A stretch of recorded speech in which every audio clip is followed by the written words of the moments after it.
Pwede po ba kitang makausap? Oo naman. Ano yun? Eh, kasi po, bukas na po yung libing ni Ma'am Moira.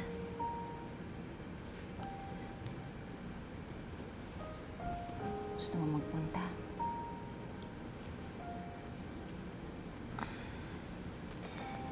Eh, Nay, tingin ko po kasi kailangan po ako ni Zoe ngayon. Sinabi ba niya sa'yo na kailangan ka niya? O ina-assume mo lang na kailangan ka niya? Anak, di ba nag-usap na tayo? Di ba sinabi ko sa'yo na lumayo ka muna sa kapatid mo? Lalong-lalo na pagkatapos nung nangyari na munti ka pa niyang saksakin. Alam ko po, Nay, hindi naman na po ako pumunta ulit ng Burol eh. Hindi ko na rin po nilapitan si Zoe. Nay, libing na po to ni Ma'am Moira. Ito na po yung huling beses na makikita po siya ni Zoe. Kailangan po ni Zoe ng karamay ngayon. Hindi ko naman po kaya talikuran yung kapatid ko. Kaya please, Nay. Punta po ako sa libing.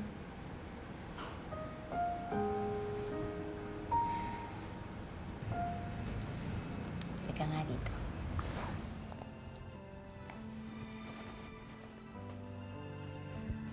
Alam mo, swerte talaga sa'yo si Zoe. Kasi, meron siyang kapatid na katulad mo.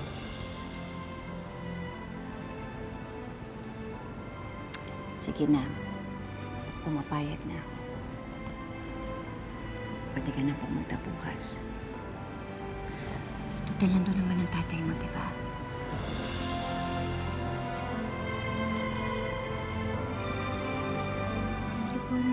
In whom all find refuge, we appeal to your boundless mercy. Grant the soul of your servant Moira a kindly welcome, a cleansing of sin, a release from the chains of death, and entry to everlasting life. Amen.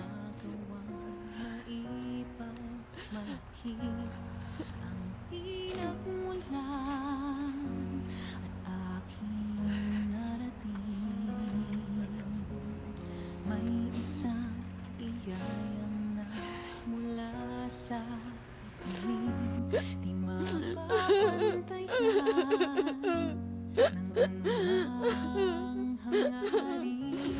Hindi man ako mawawala eh. And I promise I won't leave your side. Whatever happens, Whatever happens.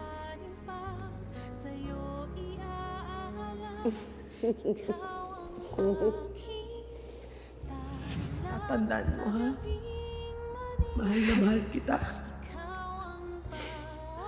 At wala akong pinagsisisihan dahil lahat ng ginawa ko para sa'yo. I was never a good person. Kaya siguro ako nakulong para mahanap ko na yung Diyos at magbago na ako.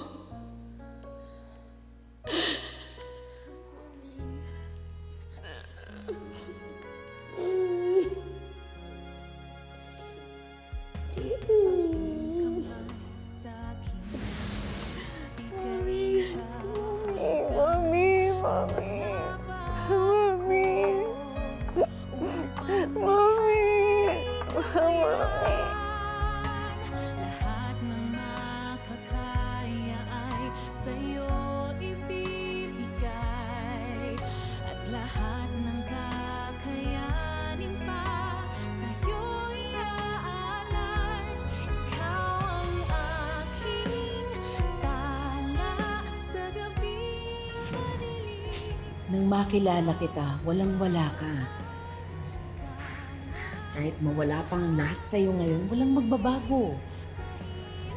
Aalagaan pa rin kita mamahalin pa rin kita kahit ano pang nangyari. Salamat, Moira. Ngayon ko napatunayan na mahal mo talaga. Habang buhay ay hindi pagkakawalan. Nandito lang ako habang Dad, you know we will always take care of you no matter what happens. We will be together as one family. Tama nga. Kayong dalawa lang kasama ko. Kompleto na ang buhay ko. sa lahat ng hiling. Sa hirap man o sa saya ay tunay na ikaw pa. Sagot sa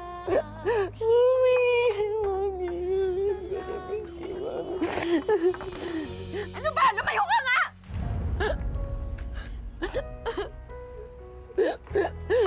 Mami! Mami!